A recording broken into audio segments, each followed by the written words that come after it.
சமீபத்தில் இந்திய அரசாங்கம் கூடுதலாக 97 தேஜஸ் போர் விமானங்களுக்கு ஆர்டர் கொடுத்தாங்க அப்படின்றது உங்களுக்கு தெரியும். இந்த 97 பழைய பாக்கியோட சேர்த்தோம் அப்படின்னா ஒட்டுமொத்தமாக 180 போர் விமானங்கள் இந்திய விமானப்படைக்கு 2031 2035 ஒப்படைக்கப்படும் ஹிந்துஸ்தான் ஏரோநாட்டிக்கல் லிமிட்டடால். கிட்டத்தட்ட 18 ஸ்குவாட்ரன்ஸ். இந்த 18 ஸ்குவாட்ரன்ஸும் ஒட்டுமொத்தமாக இந்தியாவோட மிராஜ் 2000 ஜாகுவார் ரக போர் விமானங்கள், MiG-21s மற்றும் MiG-29 போர் விமானங்களை ஃபேஸ் அவுட் பண்ணிவிடும். அது மட்டும் இல்லாமல் ரொம்ப அட்வான்ஸ்டாக இருக்கக்கூடிய இந்த போர் விமானம் நம்மளோட இந்திய விமானப்படையில் இருந்துச்சு அப்படின்னா நம்மளோட ஃபைட்டிங் எட்ஜும் இன்னும் அதிகப்படுத்தப்படும். ஆனால் இது நடக்காமல் பெரிய முட்டுக்கட்டையாக நமக்கு இருந்தது யார் அப்படின்னு பார்த்தீங்கன்னா நன் அதர் தென் ஜெனரல் எலக்ட்ரிக் ஏரோஸ்பேஸ். இந்த GE ஏரோஸ்பேஸ் சரியான டைமில் நமக்கு என்ஜின்ஸை டெலிவரி பண்ண முடியாத காரணத்தினால் 2025 24 போர் விமானங்களை இந்திய விமானப்படைக்கு கொடுக்க வேண்டிய ஹிந்துஸ்தான் ஏரோநாட்டிக்கல் லிமிடெட் வெறும் 12 ஏர்கிராஃப்டை தான் கொடுக்க போகிறாங்க. இப்போ ஜெனரல் எலக்ட்ரிக் ஏரோஸ்பேஸ் கிட்ட மட்டுமே நம்ம ஒட்டுமொத்தமாக பழிய போட்டுற முடியாது. காரணம் 2016 2021 நம்ம வாங்குகிற இந்த ஸ்பெசிஃபிக் F404 IN-20 அப்படின்ற இந்த என்ஜின் ப்ரொடக்ஷன் லைன்லேருந்து தூக்கப்பட்டிருக்கு. இதை ப்ரொடியூஸே பண்ணலை 5 வருஷமாக. அதுக்கப்புறமா ஆகஸ்ட் 2021 99 GE F404 IN-20 என்ஜின்ஸுக்கு நம்ம ஆர்டர் பண்ணுறோம்.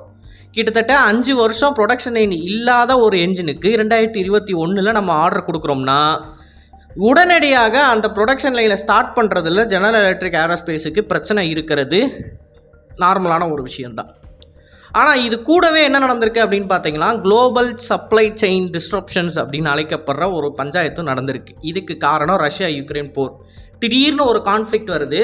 அந்த கான்ஃப்ளிக்ட்டுக்கு தேவையான வெப்பன்ஸை சப்ளை பண்ணணும் அப்படின்ற தருணத்தில் குளோபல் லெவலில் ஒரு பெரிய ஷார்ட்டேஜ் ஒன்று ஏற்பட்டுச்சு. இந்த ஷார்ட்டேஜின் காரணமாக தேஜஸ் போர் விமானத்துக்கு தேவையான F404 என்ஜின்ஸை GE நிறுவனத்தால் நமக்கு சரியான நேரத்தில் கொடுக்க முடியலை.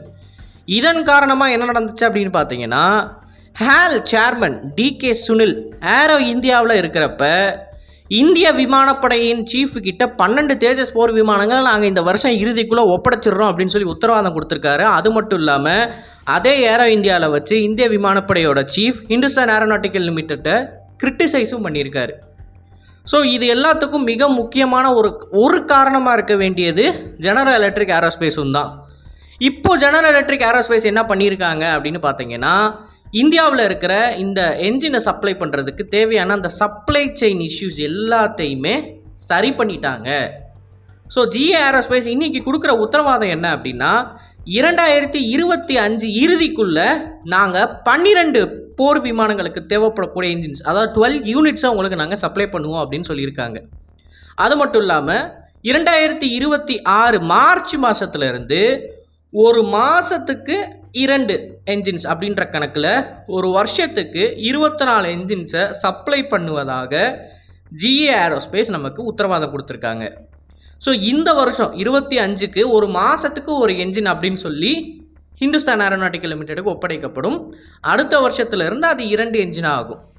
இப்போது ஹிந்துஸ்தான் ஏரோநாட்டிக்கல் லிமிட்டெடுக்கு 26 என்ஜின் கிடைச்சாதான் அவங்க 24 போர் விமானங்களை உருவாக்க முடியும். ஏன்னா ரிசர்வில் அவங்க என்ஜின்ஸை வச்சுருக்கணும். இப்போ ஏற்கனவே GE ஏரோஸ்பேஸ் கிட்டேருந்து இந்த போர் விமானத்தை டெவலப் பண்ணுறதுக்கு ரிசர்வ் என்ஜின்ஸை ஹிந்துஸ்தான் ஏரோநாட்டிக்கல் லிமிட்டெட் வாங்கியிருப்பாங்க இல்லையா? அந்த ரிசர்வ் என்ஜின்ஸை வச்சு தான் இது வரைக்குமே டெலிவரி ஓடிக்கிட்டு இருக்கிறதா சொல்கிறாங்க. இப்போ இந்த கேட்டகரி B ரிசர்வ் என்ஜின்ஸ் எல்லாத்தையுமே மறுபடியும் புது என்ஜினை கொண்டு மாற்றி பழையபடி இவங்க உத்தரவாதம் கொடுத்த அந்த 24 போர் விமானங்கள் வருஷத்துக்கு அப்படின்னு கொண்டு வரணும்னா அதுக்கு மினிமம் 2026 ஆகும் அப்படின்னு சொல்லியிருக்காங்க. பட் ஹிந்துஸ்தான் ஏரோநாட்டிக்கல் லிமிட்டடை பொறுத்த வரைக்கும் ரொம்ப ஆப்டிமிஸ்டிக்காக இருக்காங்க. ஏன் அப்படின்னு கேட்டிங்கன்னா இந்த விமானத்துக்கு ஏகப்பட்ட உதிரி பாகங்கள் வருது. நிறைய கம்பெனிஸ் இதற்கான பார்ட்ஸை ரெடி பண்ணிக்கிட்டு இருக்காங்க.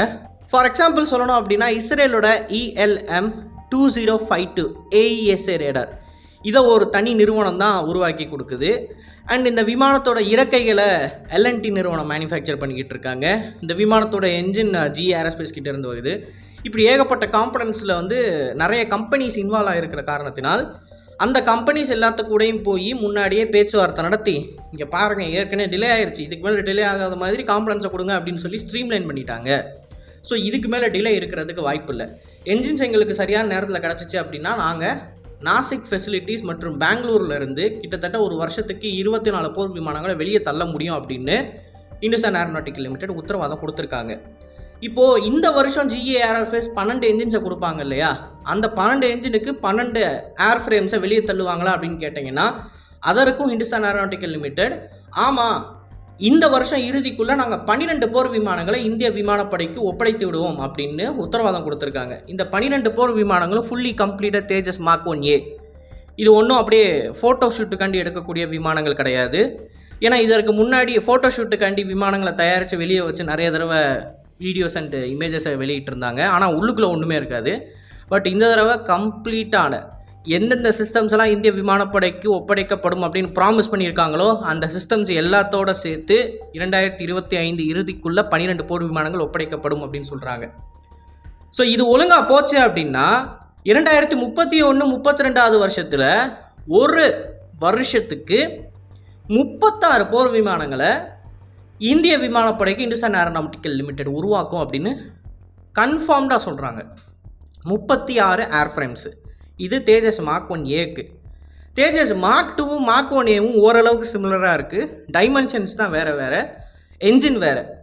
ஸோ ஓரளவுக்கு சிமிலராக இருக்கக்கூடிய ஏர்ஃப்ரேம் அப்படின்ற காரணத்தினால் இந்த F404 என்ஜினில் இருக்கிற டிலேஸ் இல்லாத மாதிரி F414 என்ஜின்ஸில் நல்ல நமக்கு ஸ்டாக் இருக்குது அப்படின்ற பட்சத்தில் இதே மாதிரி ஒரு வருஷத்துக்கு 36 ஏர்ஃப்ரேம்ஸை இந்துஸ்தான் ஏரோநாட்டிக்கல் லிமிடெடால் இந்திய விமானப்படைக்கு ஒப்படைக்க முடியும்.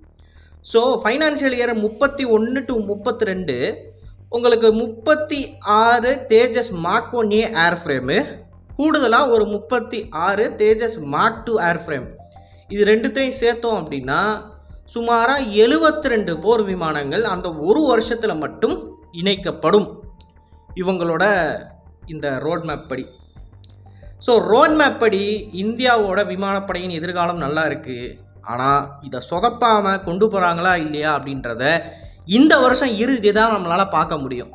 ஏன்னா 2025 டிசம்பருக்குள்ளே இவங்களால் 12 ஏர் ஃப்ரேமை சொன்ன மாதிரி கொடுக்க முடிஞ்சிச்சு அப்படின்னா கண்டிப்பாக 2031-32 72 விமானங்களை இந்துஸ்தான் ஏரோநாட்டிக்கல் லிமிடெடால் கொடுக்க முடியும். அது நடக்குமா இல்லையா அப்படின்றத இந்த வருஷம் இறுதிக்குள்ளே நம்ம பார்த்துடலாம். ஸோ இந்த வீடியோ பற்றினா உங்களோட கருத்துக்கள் வரவேற்கப்படுகின்றனர். அண்ட் இது போல் நிறைய தகவலை தெரிந்து கொள்ள டிவி நியூஸ் பேஜை ஃபாலோ பண்ணிக்கோங்க. நல்லதை இப்போ இருந்து நல்ல சமுதாயத்தை உருவாக்கும். நன்றி, வணக்கம்.